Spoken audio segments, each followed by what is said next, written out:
Hi everyone. तो आज हम लोग शॉर्ट में क्यूबाइटल फोसा को समझेंगे कि इसकी क्या इंपॉर्टेंस होती है, बाउंड्रीज क्या होती हैं और कंटेंट्स क्या होते हैं। तो मेनली क्यूबाइटल फोसा जो होता है ये हमारा एक ट्रायंगुलर डिप्रेशन होता है एल्बो जॉइंट के एंटीरियर में। तो इसकी पहले बाउंड्रीज की बात कर लेते हैं।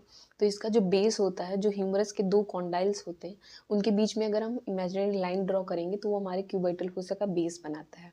अब इसकी लेटरल बाउंड्री की बात करें, लेटरल बाउंड्री जो होती है वो हमारे ब्रेकियोरेडियलिस मसल बनाती है और मीडियल बाउंड्री जो होती है वो हमारा प्रोनेटर टीरियस मसल बनाती है। इनका मैंने कहा कि ये एक ट्रायंगुलर डिप्रेशन होता है, मतलब एक जगह आके कहीं मिलता होगा। तो ये जहाँ पे मिलता है, दो बाउंड्रीज जहाँ पे मिलती हैं उसको हम लोग क्यूबाइटल फोसा का एपेक्स बोलते हैं। मेनली एपेक्स जो होता है वो ब्रेकियोरेडियलिस और प्रोनेटर टीरियस मसल के कन्वर्जन से मिलता है, मीन्स ओवरलैपिंग से मिलता है। तो ये हमारी बाउंड्रीज हो जाती हैं क्यूबाइटल फोसा की। अब इसकी हम रूफ की बात करेंगे। रूफ में क्या क्या आता है? रूफ में हम लोग सुपरफिशियल से डीप जाएंगे। तो सुपरफिशियल में हमारी सबसे पहले स्किन आ जाती है, फिर उसके नीचे हमारा सुपरफिशियल फेसिका, फिर मीडियन क्यूबाइटल वेन आ जाती है। फिर मीडियन क्यूबाइटल वेन के बाद आती है हमारी little cutaneous nerve of four arm. फिर ये जो little cutaneous nerve of four arm होती है हमारा आर्म में रन करती है, तो इसको हम लोग बोलते हैं median cutaneous nerve of arm.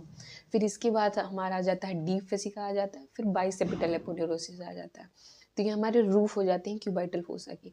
अब फ्लोर की बात करें कि फ्लोर कौन कौन बनाता है, तो फ्लोर में जो मीडियन अपर हाफ होता है ये हमारा ब्रेकियालिस मसल बनाती है और लेटरल लोअर हाफ जो होता है वो हमारा सुपाइनेटर मसल बनाती है। तो ये हमारे क्यूबाइटल फोसा का फ्लोर हो जाता है।